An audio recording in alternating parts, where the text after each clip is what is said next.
Assalamualaikum warahmatullahi wabarakatuh. Waalaikumsalam warahmatullahi wabarakatuh. Selamat pagi anak-anak. Pagi Pak. Bagaimana kabar hari ini? Baik. Sehat? Sehat. Alhamdulillah. Hari ini 4 anak yang bisa mengikuti. Siapa yang belum bisa hadir lagi? Devi, Safira, Rayhan. Ya, mudah-mudahan nanti di hari berikutnya, di pertemuan berikutnya bisa mengikuti. Baik, sebelum pembelajaran kita lanjutkan, mari kita berdoa dulu. Ketua kelasnya siapa? Mbak Hani, silakan untuk berdoa, dipimpin dulu. Siap, Greg, berdoa mulai. Bismillahirrahmanirrahim. Raditu billahi robba wa bil islami dina wa bi Muhammadin nabiyya wa rasula. Rabbi zidni ilma warzuqni fahma. Amin. Selesai. Terima kasih Mbak Hani. Mudah-mudahan dengan berdoa kita mendapatkan kemudahan yang kita pelajari hari ini bisa dapat kita pahami. Anak-anak, sebelumnya masih selalu kita ingatkan, karena kita masih dalam suasana pandemi, makanya pembelajaran masih dilakukan secara home visit. Walaupun demikian, Pak Guru berharap anak-anak tetap tekun dan semangat agar pembelajaran bisa maksimal dan anak-anak mendapatkan kefahaman. Baik, sebelumnya Pak Guru akan tunjukkan sebuah gambar. Walaupun tidak bagus, mudah-mudahan anak-anak paham. Ini gambar apa? Serangga. Serangga, betul. Jenisnya apa? Semut. Semut. Nah, ada semut berarti ini hewan apa tumbuhan ya? Hewan. Hewan. Nah, kembali tentang kisah Rasul. Anak-anak pasti sudah pernah mendengar. Ada Rasul yang bisa bicara dengan hewan. Coba, kalau Mas Dimas kira-kira siapa? Daud. Daud. Mbak Hani? Nabi Sulaiman. Nabi Sulaiman. Mas Manji? Nabi Musa. Iki Mas Tian? Ibrahim. Nabi Ibrahim. Betul, semuanya punya pendapat. Tapi yang paling tepat ini adalah yang bisa bicara dengan hewan adalah Nabi Sulaiman. Nah, Nabi Sulaiman ini termasuk Nabi keturunan dari Nabi Daud, seperti halnya yang akan kita pelajari pada kesempatan ini. Baik, selanjutnya akan saya bagikan kisah tentang teladan Nabi Daud. Nanti silahkan untuk dibaca satu-satu. Oke, dimulai dari Mas Panji. Siap ya Mas Panji? Silahkan nanti dibaca paragraf pertama. Ini Mas. Kisah teladan Nabi Daud. Nabi Daud alaihissalam adalah salah seorang nabi dari Bani Israel, yaitu dari Sibit Yehuda. Ia merupakan keturunan ke-13 dari Nabi Ibrahim alaihissalam. Nabi Daud alaihissalam hidup pada masa Raja Talut yang beriman dan Raja Jalut yang kafir. Ketika itu terjadi peperangan antara tentara Talut dan tentara Jalut. Tentara Talut dapat mengalahkan Jalut serta bala tentaranya dengan izin Allah Subhanahu wa Ta'ala. Dan Nabi Daud alaihissalam adalah salah satu seorang bala tentara Talut yang dapat membunuh Raja Jalut. Suatu ketika sesudah Talut wafat, Nabi Daud alaihissalam diangkat menjadi raja. Allah Subhanahu wa Ta'ala memberikan kerajaan dan ilmu pengetahuan pada Nabi Daud alaihissalam. Kemudian Allah Subhanahu wa Ta'ala mengangkatnya menjadi rasul dan memberikan karunia yang agung, yaitu kitab Zabur. Terima kasih Mas Panji. Selanjutnya kita ke paragraf kedua. Siapa tadi yang berani? Yuk. Oh, Mbak Hani. Silahkan untuk dibaca. Kitab Zabur adalah mukjizat bagi Nabi Daud alaihissalam. Selain Zabur, keistimewaan Nabi Daud alaihissalam lainnya adalah setiap pagi dan senja gunung-gunung bertasbih mengikuti mengikuti tasbih Nabi Daud alaihissalam. Ia juga memahami bahasa burung-burung. Binatang juga mengikuti tasbih Nabi Daud alaihissalam. Selain itu, kerajaannya yang kuat belum pernah sekalipun dapat terkalahkan. Sebaliknya, Nabi Daud alaihissalam selalu mendapat kemenangan dari semua lawannya. Ia menduduki tahta kerajaan selama 40 tahun. Di antara mukjizat Nabi Daud alaihissalam adalah dapat melunakkan besi seperti lilin. Kemudian ia dapat mengubah-ubah bentuk besi itu tanpa memerlukan api atau peralatan apapun. Dari besi itu ia dapat membuat baju besi yang dikukuhkan dengan tenunan dari bulatan-bulatan rantai yang saling menjalin secara berkesinambungan. Terima kasih Mbak Hani. Selanjutnya kita ke paragraf ketiga. Siapa yang berani? Tinggal dua anak ini. Oh ya, Mas Tian. Silahkan untuk dibaca ya paragraf yang ketiga. Jenis baju ini membuat pemakaiannya lebih bebas bergerak karena tidak kaku seperti baju besi biasa yang dibuat dari besi lembaran.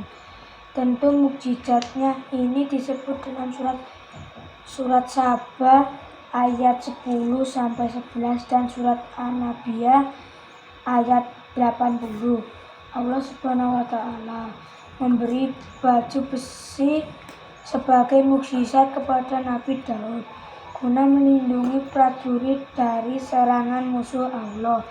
Nabi Daud alaihissalam adalah seorang nabi yang amat taat kepada Allah, mempunyai kekuatan di dalam beribadah, terutama sholat malam dan berpuasa separuh tahun. Kepada yaitu sehari berpuasa dan sehari berbuka, berselang-seling serta banyak beramal soleh. Keberaniannya luar biasa. Dia tidak melarikan diri ketika bertemu musuh. Keistimewaan Nabi Daud alaihissalam lainnya, ia mempunyai suara yang sangat merdu yang tidak ada bandingannya dari dahulu hingga sekarang. Apabila ia bernyanyi melakukan isi kitab Zabur, maka gunung-gunung dan burung-burung ikut bertasbih bersama Nabi Daud alaihissalam. Terima kasih Mas Tian yang sudah membaca untuk paragraf ketiga. Semuanya sudah paham tentang bacaan ini? Sudah. Yakin? Yakin. Kalau yakin kita akan coba mengerjakan lembar kerja peserta didik. Tapi kita coba jawab secara lisan ya. Baik. Siapa yang berani menjawab nomor 1? Ini saya minta ada 3. Ada 3 apa nih jawaban? Coba Mbak Hani yang pertama. Baca soalnya dulu. Temukan keistimewaan Nabi Daud dari cerita di atas. Apa? Setiap pagi dan senja gunung-gunung mengikuti Nabi Daud saat bertasbih. Betul sekali ya. Bacanya bisa dipahami. Baru 1. Yang kedua siapa? Oke, Mas Dimas. Burung-burung mengikuti Nabi Daud bertasbih. Iya, itu juga benar. Baru 2. Yang ketiga siapa berani? Oke, Mas Tian, silakan. Nabi Daud bisa membuat baju besi. Iya, Nabi Daud bisa membuat baju besi. Betul. Sekarang soal yang kedua. Siapa? Ini tinggal Mas Panji yang belum kebagian. Berarti berani ya? Silakan. Temukan sikap keteladanan yang bisa kamu pelajari dari kisah Nabi Daud. Apa? Selalu taat kepada Allah Subhanahu wa taala. Betul sekali. Nah, ternyata dengan membaca sekilas anak-anak sudah bisa menemukan keistimewaan sekaligus keteladanan dari Nabi Daud. Baik anak-anak, pembelajaran hari ini ternyata sudah selesai. Nah, sebelum kita akhiri, mari kita simpulkan dulu apa yang sudah kita pelajari. Coba, anak-anak tadi belajar tentang apa? Keteladanan Nabi Daud. Keteladanan Nabi Daud. Kita urutkan. Nabi Daud itu keturunan dari siapa? Bani Israel. Siapa? Bani Israel. Tepatnya siapa? Sabit Yahuda. Iya, kemudian beliau ini termasuk keturunan dari Nabi Ibrahim. yang keberapa? Ke-13. Bagus, tepatnya seperti ini. Siapa yang berani membacakan? Mbak Hani lagi, silakan. Kesimpulan, Nabi Daud alaihissalam adalah salah seorang nabi dari Bani Israel, yaitu dari Sabit Yahuda. Ia merupakan keturunan ke-13 dari Nabi Ibrahim alaihissalam. Betul, sama seperti yang sudah anak-anak ungkapkan. Sebelumnya, ada pertanyaan tidak sebelum kita akhiri? Tidak. Yakin? Yakin. Kalau tidak, coba saya bertanya sedikit. Apa tadi yang sudah kita pelajari? Keteladanan Nabi Daud. Oh iya. Materi mana yang sudah paham? Apa? Yang sudah dipahami? Keteladanan Nabi Daud. Iya, keteladanan Nabi Daud. Yang ketiga, apakah ada yang belum paham? Tidak ada. Terima kasih, berarti luar biasa anak-anak sudah dapat menyelesaikan. Sebelum kita akhiri, saya akan memberikan tugas untuk dikerjakan di rumah.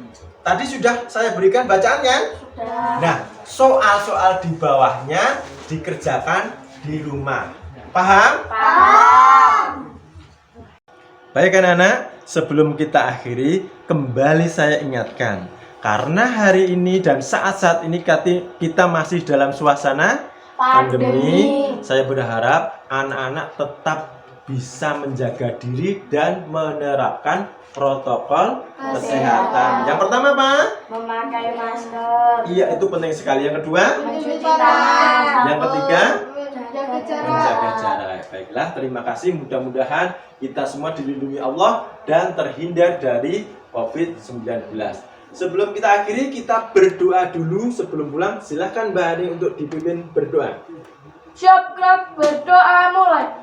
Alhamdulillahirabbil alamin. Selesai.